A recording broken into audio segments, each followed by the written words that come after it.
This is lesson 28, example 2.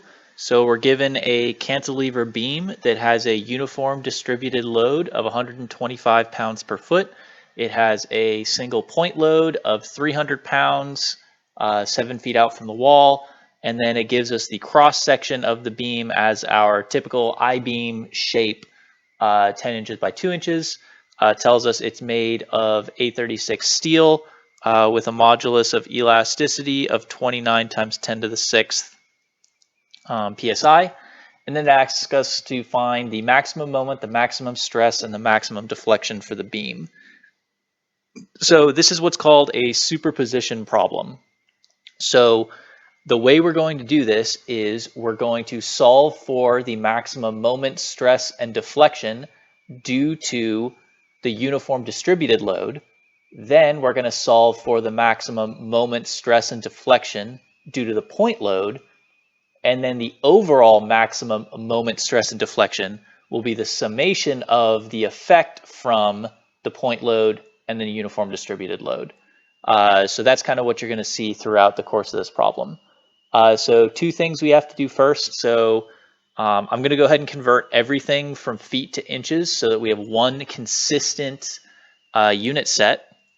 That's going to be really helpful for us going forward. So 125 pounds per foot times 1 foot per 12 inches gives us 10.42 pounds per inch. And then if the whole thing is 12 feet, that means it's 144 inches long. If the bit on the end is 5 feet, then it tells us this bit to here is 7 feet times 12 inches per foot is 84 inches. Okay, so now we have consistent units throughout our whole problem, which is good. So the next step is we need to solve for the moment of inertia of the beam, right? So this should be a pretty familiar process by now. Break it up into shapes A, B, and C. We'll find the moment of inertia of each of the constituent parts and then add them up. Hopefully you recognize by now we're going to need to use the parallel axis theorem for B, right? Because the center of it is not lined up with the center of the overall object. They're going to be separated by a distance of 6 inches. And then also hopefully you can see that B and C are the same shape. So we'll solve for B and then C will be equal to B. So IXA is just base height cubed over 12, which is going to be 2 inches times 10 inches cubed over 12. Gives us 166.67 inches to the fourth. So for IXB, the base equation is base height cubed over 12. And then because we're using the parallel axis theorem, it's plus the area times the distance between the two centers squared. So that's going to be 10 inches times 2 inches cubed over 12. Area for a rectangle is base times height, and then the distance of 6 inches squared. Throw all that into the calculator and you get 726.67 inches to the fourth. Then IXC is equal to IXB, which is equal to 726.67 inches to the fourth.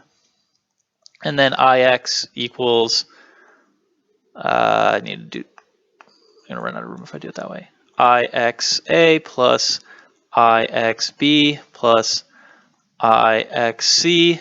So our moment of inertia is equal to 166.67 plus 2 times 726.67 inches to the fourth gives us our moment of inertia is equal to 1,620 inches to the fourth. So we're going to need that later.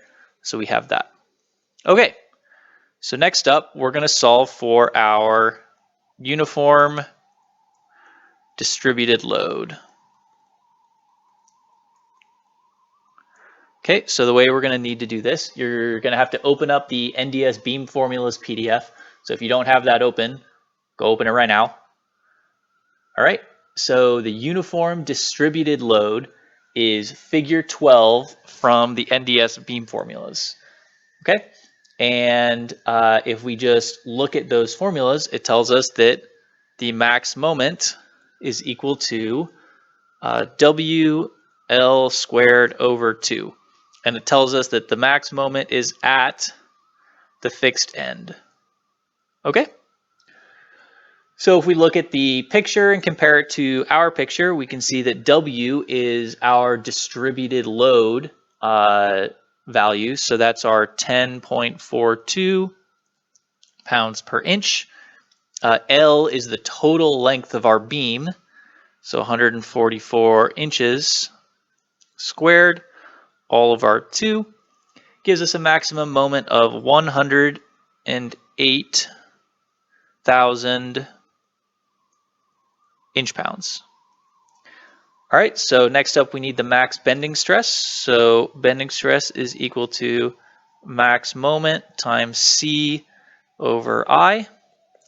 So for C, we look at where is the center line of our beam and compare it to where is the furthest point away from that center line, right? So that's going to be 7 inches. 5 inches to get to the end of A, and then another 2 inches to get to the end of B. Okay, so 108,000 inch-pounds times 7 inches, all over 1620 inches to the fourth, gives us a bending stress of 467 psi. All right, and then for our max deflection, and it tells us that the maximum deflection is at the free end. And then it gives us the equation WL to the fourth over 8EI, modulus of elasticity times moment of inertia.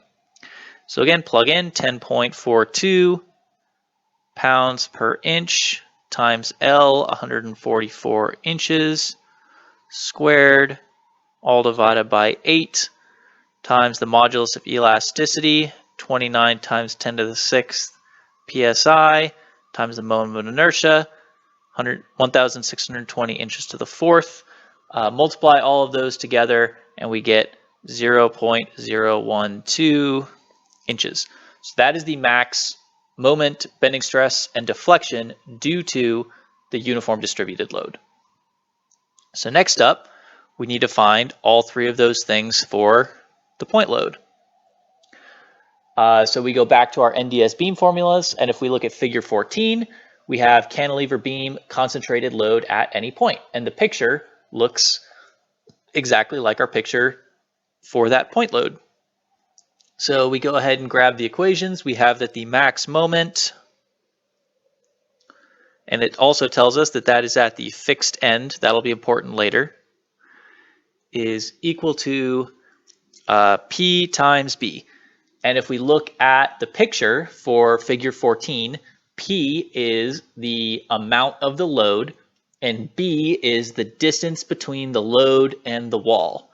All right, so we have both of those. The load is 300 pounds. And if we look back at our picture, the distance between the load and the wall is our 7 feet or 84 inches. So 300 pounds times 84 inches, multiply those together, and you get 25,200 inch-pounds. All right, so next up we want our bending stress. So again, max moment times C over I. C and I are the same as they were in the previous problem. We're just changing the max moment because it's due to the point load instead of the distributed load. So we plug everything in and we get a bending stress of 109 psi. All right, so then we look for the maximum deflection, and again we look at figure 14, and it tells us the maximum deflection. It also tells us it's at the free end. All right, and it is equal to PB squared over 6EI times 3L minus B. Right, so it's a little more complicated. However, those are all values that we already have. We just need to plug in to this NDS beam formula, right? So P is our load, so that's our 300 pounds. B is our distance from the wall to the load, so that's our 84 inches squared. 6 is 6. E is modulus of elasticity, so 29 times 10 to the 6th psi. I is our moment of inertia, so 1,620, not psi, it's inches to the 4th. So inches to the 4th, right? And then 3 times the total length of our beam is the 12 feet, or 144 inches, minus B, 84 inches, in parentheses. Plug everything into our calculator and we get 0.0026 inches.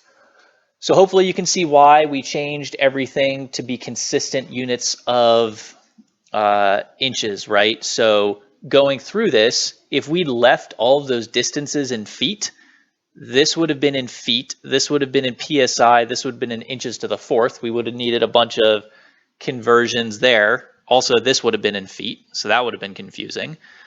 This would have been, the max moment would have ended up being in foot pounds, and we would have had foot pounds times inches over inches to the 4th. So there's another point for error. On the distributed load, if we'd left this in pounds per foot and this in feet, we would have had pounds per foot times feet squared over PSI times inches to the 4th. So I'll tell you, I did this problem leaving everything in feet the first time, and it was a disaster. So whenever you do these problems, start off at the beginning, get yourself in consistent units.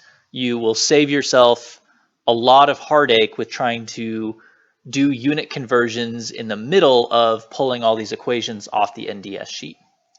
All right, so the last thing we need to do is we need to apply superposition, right? So what we're going to do is we're going to take the maximum moment, bending stress, and deflection from the distributed load and combine it with the maximum moment, bending stress, and deflection from the point load. So we'll do moment first. So combined max moment. So if we look, the max moment for the uniform distributed load was 108,000 inch-pounds, and it was at the fixed end. The max moment for the point load was 25,200 inch-pounds, and it was at the fixed end. So that's good. If those had been at different points, this would have been a more complicated problem. But since they're both at the fixed end, we can just add them together. Super straightforward.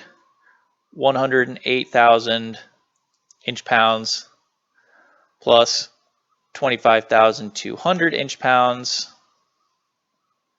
equals plus 25,200 gives us 133,200 inch-pounds. So next up is our max bending stress. So we have 467 psi from the distributed load plus 109 psi from the point load, gives us a maximum bending stress of 576 psi. And then the last one, max deflection. We look again from the distributed load, max deflection is at the free end. For the point load, max deflection is at the free end. So that means we can just add them together. 0.012 inches plus 0.0026 inches gives us a total deflection of 0.0145 inches. There's some rounding in the calculator. That's why it doesn't look perfect, but all right. And that's all there is to this. So again, we had two different loads applied on our beam. We calculated the max bending stress, moment, and deflection for each of the two loads, and then we added them together using superposition.